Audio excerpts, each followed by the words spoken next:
Halo semua, perkenalkan nama saya Fadila Fisyambin.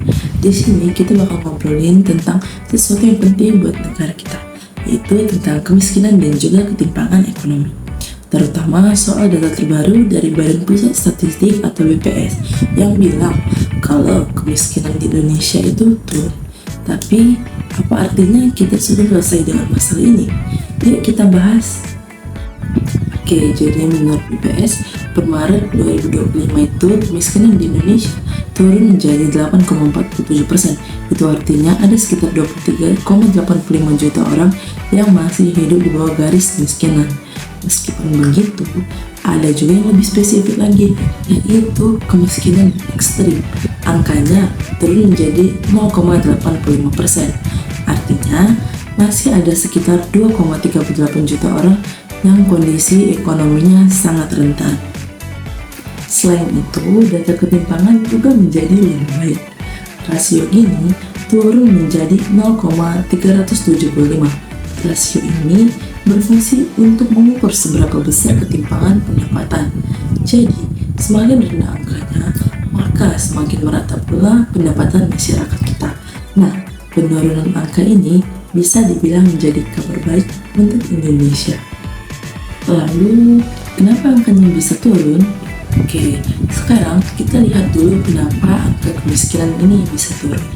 Nah, pemerintah sekarang banyak mengeluarkan program-program bantuan sosial seperti bantuan langsung tunai, program keluarga harapan, dan juga subsidi lainnya yang memang hal ini dirancang untuk membantu orang-orang yang ekonominya kurang. Selain subsidi dan juga program lain, urbanisasi itu juga mempengaruhi. Orang-orang yang pindah dari desa ke kota itu bisa lebih mudah untuk dapat pekerjaan. Nah, ini membuat peluang lebih besar untuk kita menaikkan kelas sosial. Angka kemiskinan yang turun ini tidak bisa semudah itu kita anggap selesai. Kenapa? Karena penurunan angka itu bisa jadi tidak sesuai dengan kondisi real yang ada di lapangan. Misalnya, orang-orang yang dulunya miskin sekarang sudah tidak masuk dalam kategori miskin secara statistik. Namun, hidupnya tetap susah. Mereka masih tetap berjuang untuk membayar utang, beli obat, ataupun mencari tempat tinggal yang layak.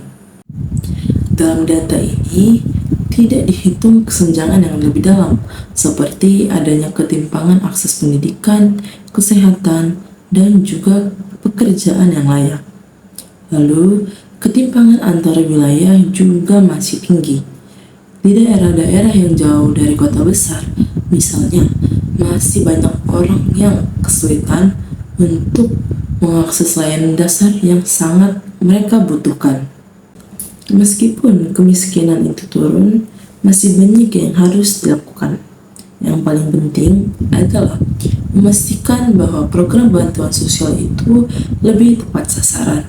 Jangan sampai akhirnya bantuan ini akan digunakan oleh orang-orang yang tidak bertanggung jawab dan juga akan memanfaatkannya secara negatif. Selain itu, kita juga perlu fokus pada pemberdayaan ekonomi mikro, seperti pada UMKM, supaya akan lebih banyak orang yang bisa menciptakan lapangan kerja sendiri. Jadi, meskipun angka kemiskinan tahun ini turun, kita masih punya PR. Kalau menurut kalian, apa prioritas selanjutnya untuk pemerintah? Apakah masih banyak hal yang perlu diperbaiki supaya kemiskinan ini benar-benar hilang? Tulis di kolom komentar ya.